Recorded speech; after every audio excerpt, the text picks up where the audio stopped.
everyone, I hope that you all are well by the grace of Almighty. Today this is the second lecture on dependent source. In our previous lecture we studied what is dependent source and also exercised one example. Today we will exercise two more examples, and these examples will be from your provided textbook, which is Fundamentals of Electric Circuits by Cedric Smith, and this is from chapter 3. And we will actually go through two different examples today. One will be based on nodal analysis and another one will be based on mesh analysis. So let's first start with the mesh analysis math.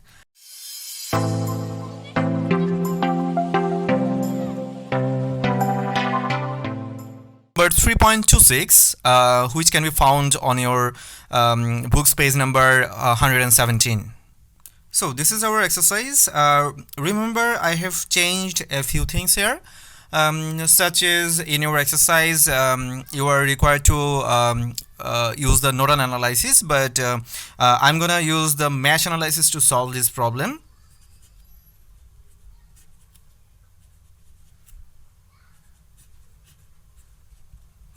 That means I'll be applying KVL to solve this question.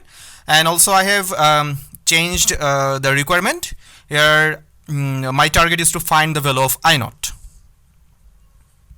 And also, if we can find the value of I naught, we can definitely find the value of this dependent source. So remember, we studied four types of dependent sources. Basically there were two types. One was dependent current source and another was dependent voltage source, and based on which they are dependent on, there were two more classes. One was current dependent and voltage dependent. For example, this source here is a dependent voltage source. We can understand this by just watching this symbol. There is a positive symbol and negative symbol here, and it's a diamond shaped symbol. So we know that diamond shaped symbols are for dependent sources, and since plus minus are written here, so this is basically a dependent voltage source, but it depends on current, and the current has been given as I naught. And this current is actually the current through this 10 ohm resistance. So at first we will find the value of I naught, and after finding the value of I naught, we will also find the value of the voltage of this dependent source. Since we will be using KVL, it may seem that this is a for loop problem, such as loop number 1, loop number 2, loop number 3 and loop number 4. But in your class I described that sometimes it may seem that there are a total of 4 loops, but it may not. For example, this is an independent branch, right? And in this independent branch there is a current source. If there is any independent branch means which this branch is not shared with anyone else. So if there is a current source in an independent branch, then this current source is actually the loop current for that particular loop, right? So I discussed it in your class also. So this is actually a 3 loop problem, because I already know the loop current of this loop, which is 3 ampere.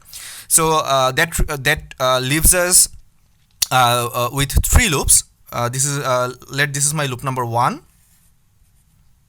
Let's call the loop current I1, and this is my loop number 2. Let's call this loop current be I2, and there is one more loop remaining here, and this is be I3. So as you can see that this is not a for loop problem, this is actually a 3 loop problem, because there is a current source in the independent branch which gives us the loop current of that particular loop. Now let's apply the KVL in the first loop and start with this point. If we go, or if we traverse in a clockwise direction here, so first we encounter a voltage source which is actually this is actually 15 volt, and this resistance is actually 20 ohm. Okay, so at first we encounter this voltage source which is 15 volt, but we are entering through the negative terminal, so we will write minus 15. Then we'll go through this 20 ohm resistance with a loop current of I1. So it will be plus 20 I1. Then there is a 5 ohm resistance which is shared between I1 and I3. So it will be 5 I1 minus I3. And then there is another 5 ohm resistance which is in between I1 and I2. So there will be 5 I1 minus I2. And finally there is a voltage source here which is equal to 4 I0. So plus 4 I0 equals 0. So we can rearrange this equation like this. There are a total of 30 I1. Okay, so there are 5 I2 here and 5 I3. Also there is 4 I0 which is equals to 15. So let us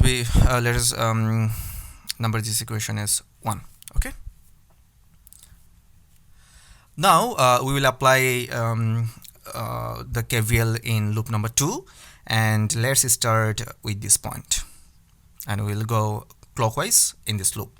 So first we encounter a voltage source which has a voltage of -4, which has a voltage of 4 I0, but since we are entering in the negative terminal, so we will write here, -4 I0. Then again there is a resistance of 5 ohm in between I2 and I1. There is another resistance 5 ohm which is in between I2 and I3. So 5 times I2 minus I3. And there is a 15 ohm resistance, so it will be 15 I2. And since we are entering through the negative terminal of this voltage source, so it will be -10 equals to 0.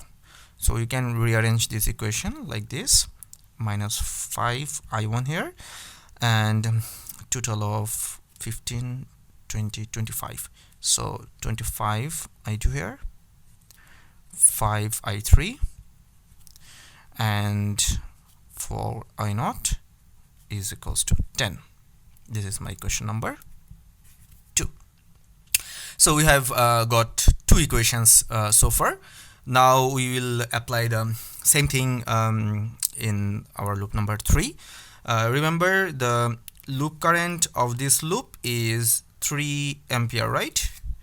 So that we don't need to calculate, but I have just given the direction of the loop current so that we can easily calculate the loop equation for loop number 3. Okay, so now if I apply the same thing to my loop number 3, so this is actually my loop number 1, this is loop number 2, and now I'm gonna apply KVL in loop number 3. Okay, so applying KVL to loop number 3, let's start with this point. We'll go first in the clockwise direction, so it will be a 10 ohm resistance which is shared between I3 and 3 ampere, right? So 10 I3 minus, you can also write it as I4, but since we directly know the value of this loop current, so I will write the value directly here. Okay, so 10 ohm is done. Then we will come back through this 5 ohm resistance, so it will be 5 times I3 minus I2, because now we are in third loop, so third loop is our positive current, and I2 is going in the opposite direction, so it will be I3 minus I2. And in the same way, this 5 ohm resistance will give us 5 times I3 minus I1. Okay, and since we have returned to our initial point, so which is equals to 0, so we can write this equation as -5 I1, and there are 5 I2, total of 10, 15, 20, so 20 I3 is equals to -30. If we transfer it to the other side, it will give us 30. So this is my equation number 3. Now we can perform this the solution of this equation by solving it through calculator, but there is one problem, and the problem is with this value I naught. See, this is a total of 4 variable problem, right? So we need total of 4 equations to solve this.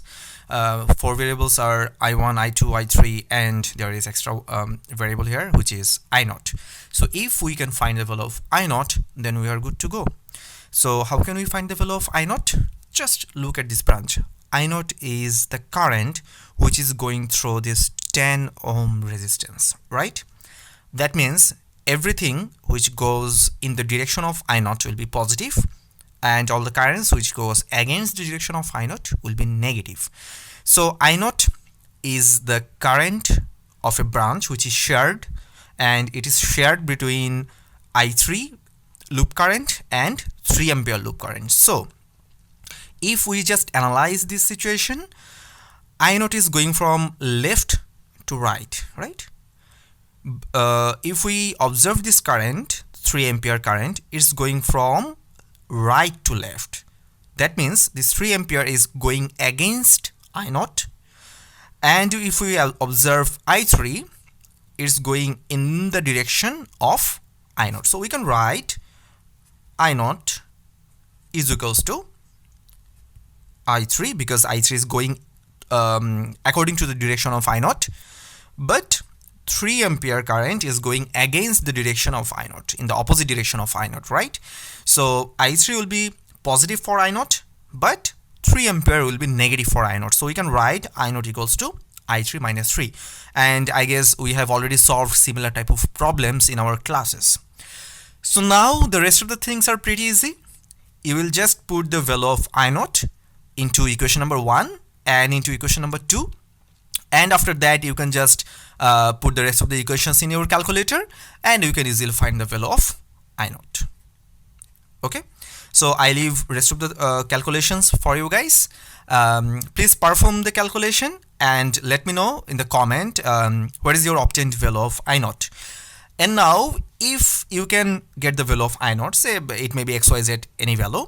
If you can get the value of I naught, if you multiply the value by 4, then you can also find the value of this voltage source, right? Of this dependent voltage source, because this dependent voltage source has a voltage equal to 4 times of I naught. That means only finding I naught is our challenge here, and if we can find the value of I naught, we can easily find the value of voltage of this dependent voltage source. Now I would like to remind you that after you solve these equations, you will actually get the value of I1, I2, and I3, right? From your calculator, you will get these values. But remember, this is not our answer. Why? Because we are required to find the value of I naught. So after you find the value of I1, I2, I3, then obviously you have to use this equation. Let's number this equation as 4. You have to use this equation to find the value of I naught. Okay? So that's all with our exercise number 3.26. So remember, I have changed a few things here, and if you want to solve the original problem, then you may go for it. And also, if you find any problem, then you can let me know.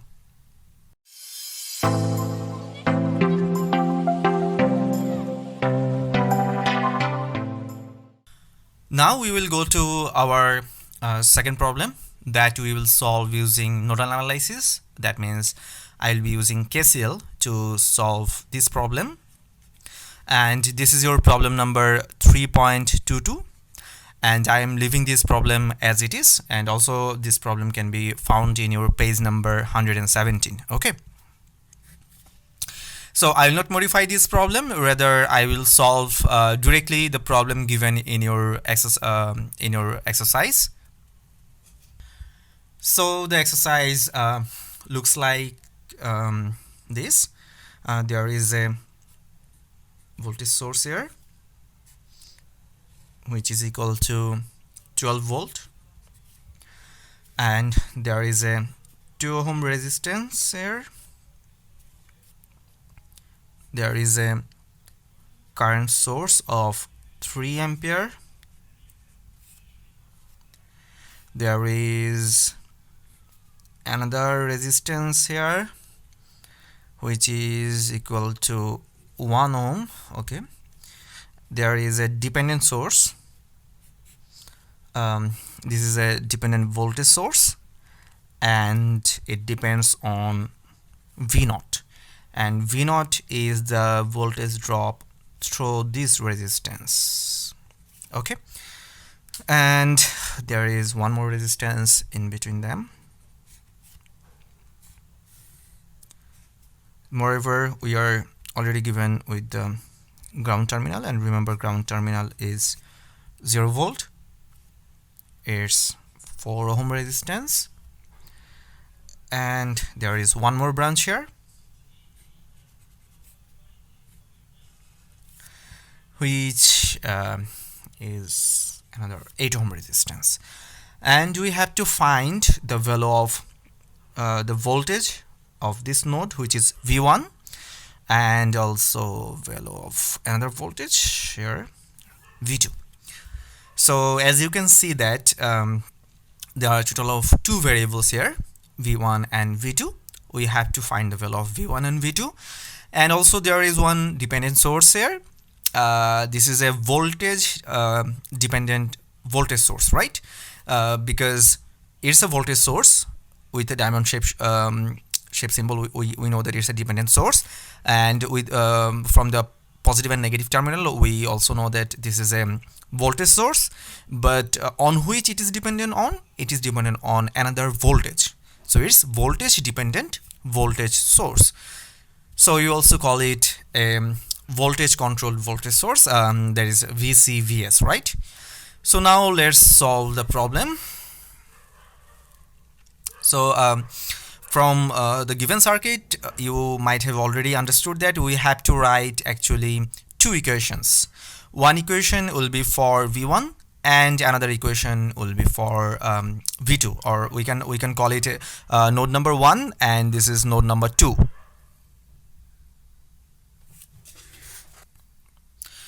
Sorry, I had to make a little pause here because dogs were barking outside and it was too loud, as people go very little outside, so they can hardly find their food. So if you find any dog or cat outside of your window, then don't forget to give them some food. So just help, but keep in your mind that don't go outside, stay at your home and do whatever you can sitting inside your inside of your house. Okay, so let's get back to the math again. So we will be applying KCL. So KCL at node number 1. So let's start with this branch, and I guess you remember that we consider all the currents outgoing, and why? Because it makes our problem as you remember that we actually consider all the currents outgoing. That makes the exercise a bit easy. So if we consider all the currents outgoing, so starting with this branch, the starting current, so if we start with this branch, so the starting terminal here is V1 and we are ending at 12 volt, and there is resistance and the resistance is 2 ohm. Then there is another branch here, so the starting terminal is V1, ending terminal is 0, and the resistance in between them is 4 ohm. There is another branch in this way, so here the starting terminal is V1, but the ending terminal here is V2, right? So minus V2, and the resistance in between them is 8 ohm. Interestingly, there is one more current here, and we don't need to calculate anything here because it's directly a current source, and the value of this current source is 3 ampere and it's already going outwards, so we can just write plus 3 and equals to 0. And remember, we will rearrange the equation like this: V1, and there is a half here, there will be 1/4 from this one, and there will be 1 8 from here, and minus v2, and there is only one v2 and there is a 1 over 8 here, equals, since there is a negative symbol here, we will put positive on the right hand side. 12 by 2, it is already 0, so we don't need to write anything. v2 has already been considered here, so there is only one thing remaining, plus 3, which will become minus 3 if you transfer it on the right side. So this is my equation number 1. So we need one more equation to solve this problem. So we will be applying our node analysis at node 2. Okay, so at our node 2, there are a total of three terminals connected to v2. One is 3 ampere and it's incoming, so we will write minus 3 because we consider all the currents outgoing, remember. So there is another current which will be going from v2 to v1 divided by 8 ohm, and another one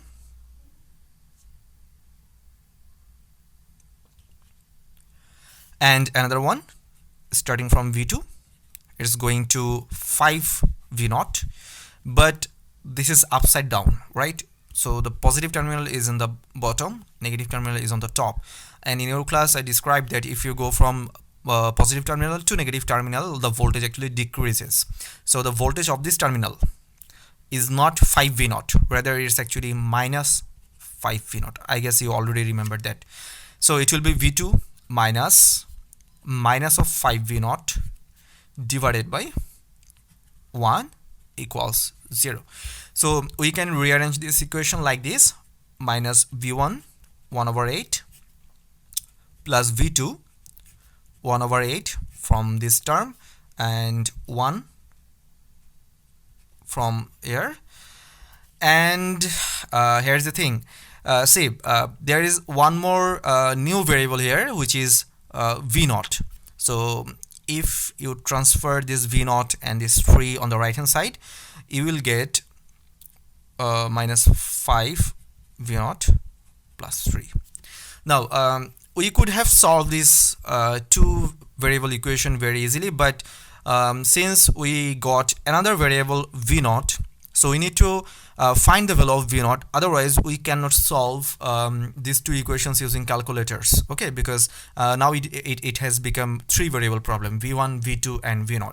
So if we can find the value of v0, then we are good to go. So we can find the value of v0 very easily. Just look at the circuit. v0 is actually the voltage between these two terminals, right? And it's very easy to find because v0 is voltage difference between this and this terminal. We already know the voltage of this terminal, which is 12 volt, and we also know the we directly don't directly know, but we have termed the voltage of this node as v1. So we can find the voltage difference between these two nodes very easily by writing v0 equals the voltage of this terminal, which is 12 volt, minus the voltage of this terminal, which is v1. So here is it. We have got the value of v0, which is 12 minus v1.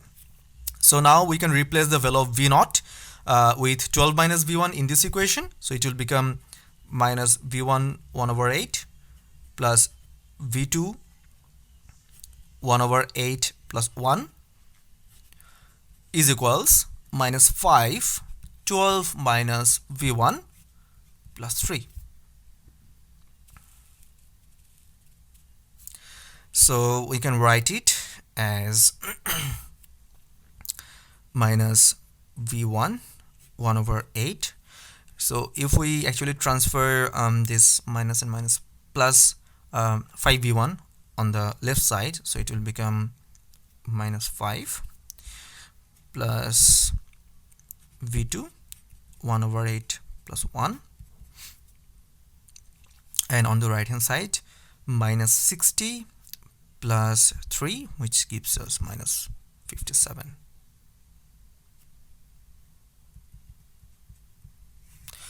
Now you can find the value of this term, this term, this term, similarly this, or you can simply put these values into your calculator in eqn mode, that means equation solve mode, and you can easily find the value of v1 and v2. See, this is a very easy problem. It's like our previous example that we performed in our classes. Just one more extra thing, which is actually the dependent source, and we have to find the dependency of these dependent sources, and then we are good to go, or and then we can solve any type of problems. So it's exactly the methods are exactly like our previous ones. Just you need to use your IQ. You need to use a little bit extra. You have to give a little bit extra effort to actually find these tiny unknowns, and then you can solve these problems using our previous KCL and KVL methods. So guys, that's all for today. See you in the next lecture, and that lecture will be based on Thevenin's equivalent circuit. And till then, be safe, and obviously stay at home and remain healthy.